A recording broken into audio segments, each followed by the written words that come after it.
I'm so excited to sort of hear about your new home and where you are almost a year later.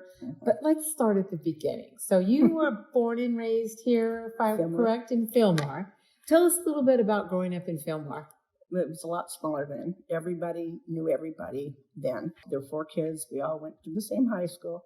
What high school did you go to? Fillmore High School. Fillmore High School. Fillmore High School. My brother was the athlete. My sister was the cheerleader. And I was the government person, student government. The smart one. Yes, I'm the smart one. I was junior class president in high school. And I didn't expect it. And I did a really good job. And then when they nominated me for student body president, I was old, I was first girl. No girls were president. I mean, this is 1972. It's not going to happen. But someone said, when you were going to have a girl president? Well, okay, now I ran, I won. And that really helped me through my life because anywhere I went in college afterwards, people, what you do? And I would tell them, everybody thinks that homelessness is the worst thing that can happen. And it isn't. It's challenging. The worst thing that can happen is domestic violence.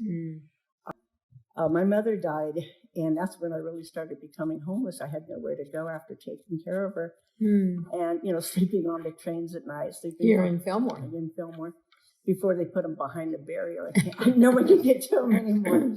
But that's, what I had to do. The man I was living with showed me what domestic violence was all about. And that's something that I'm still recovering from. Sure. That's a horrific thing. But throwing me out and me finding a place, I said, I'm done with this. And I got a job at the Ventura County Area Agency on Aging. Yeah, I love that place.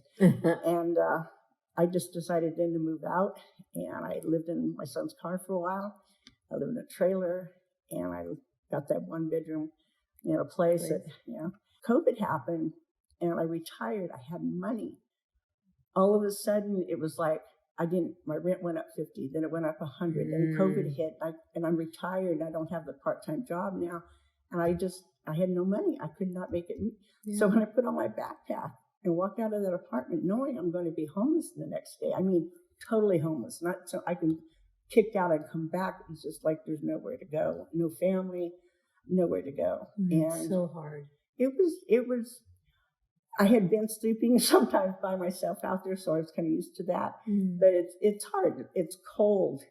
So you met Miss K, that spirit of Santa Paula, and then what happened? Well, I didn't want to go there. I did everything not to go there because I knew once I entered there, I'm homeless. I'm really homeless. I'm not camping anymore. I'm one of those people. And when I walked in, they treated me so kindly and lovingly.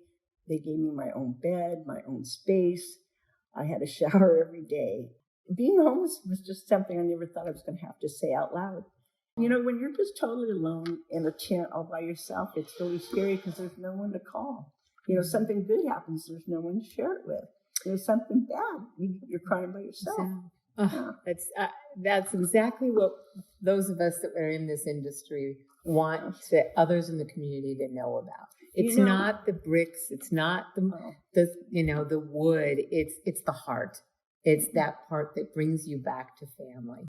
Since you grew up in Fillmore and you've lived here, you've been homeless here, and now you live here for your golden years in a safe place, what would you say to your community members about affordable housing and the difference it makes? It works. Affordable housing should be a stepping stone to either move on or a stepping stone into a place that you can afford. It's beautiful and you're proud of it. Yeah. My community, I think they understand that because there's so many of us that need affordable housing. When I was homeless, everything got so confusing. I couldn't think, what's the way out? I've always been able to get out of any situation, but homelessness, I just couldn't find a way out. I needed some guidance, and I think I'm pretty smart. I can. No question. I got out of all sorts of stuff. But homeless, it beat me. That's one thing I just threw in the towel. And we're so proud of you. We're just so proud of you, and you're such a great example. And I'm so happy that you're willing to share. What's really nice is my son's proud of me. Well, thank you so much, Daisy, again, for your time, for sharing your story, and being a part of sharing with others about what the difference is in living in this type of housing and the importance to you. And we just wish you continued success in your life journey. Cheers! Cheers!